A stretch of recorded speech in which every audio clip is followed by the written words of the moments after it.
रूस के राष्ट्रपति व्लादिमीर पुतिन 2 दिनों के भारत दौरे पर हैं। पुतिन की इस यात्रा को दोनों देशों के राजनीतिक और आर्थिक रिश्तों को मजबूत करने के लिहाज से बेहद अहम माना जा रहा है। इस दौरे के दौरान कई मुद्दों पर बातचीत, द्विपक्षीय समझौते और रणनीतिक साझेदारी पर चर्चा होने की संभावना है। लेकिन इससे इतर इस नाम ने 21वीं सदी की राजनीति की दिशा बदल दी। केजीबी एजेंट से रूस के प्रेसिडेंट बनने का सफर और दुनिया की महाशक्तियों को चुनौती देने की कहानी शुरू करते हैं। व्लादिमीर व्लादिमीरोविच पुतिन का जन्म 7 अक्टूबर 1952 को रूस के लेनिनग्राद में हुआ था।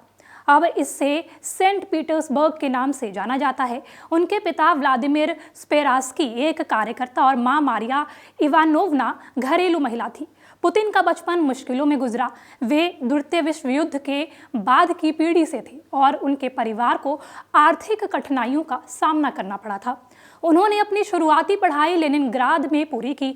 बचपन से ही उन्हें खेलों, खासकर जूडो और सांबो में काफ़ी रुचि थी, जो बाद में उनके शारीरिक और मानसिक अनुशासन का आधार बने। पुतिन ने अपनी उच्च शिक्षा लेनिनग्राद स्टेट यूनिवर्सिटी से की। अब इसका नाम सेंट पीटर्सबर्ग स्टेट यूनिवर्सिटी है। उन्होंने 1975 में लॉ में ग्रेजुएशन की डिग्री हासिल की।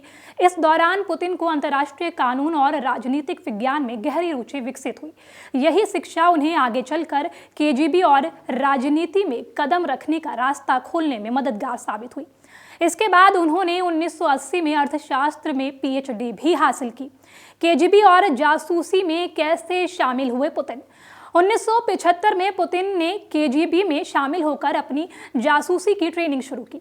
यह सोवियत संघ की खुफिया सुरक्षा एजेंसी है। उन्होंने विशेष रूप से विदेशों में कार्य करने और खुफिया जानकारी इकट्ठा करने में कला में महारत हासिल की थी।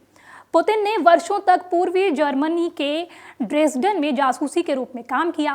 केजीबी से इस्तीफा देने के बाद भी उनकी जासूसी और रणनीतिक सोच उनके राजनीतिक करियर में अहम भूमिका निभाती रही। राजनीतिक करियर की बात करें तो पुतिन ने 1990 के दशक में रूस की राजनीति में कदम रखा।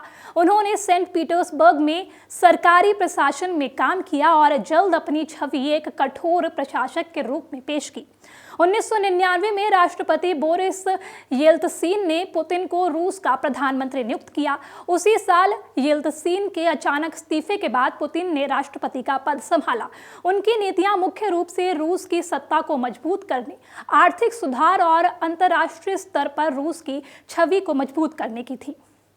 अगर आप ये वीडियो YouTube पर देख रहे हैं तो हमारे चैनल को सब्सक्राइब कर बेल आइकन दबाएं और Facebook पर देख रहे हैं तो हमारे पेज को लाइक करें।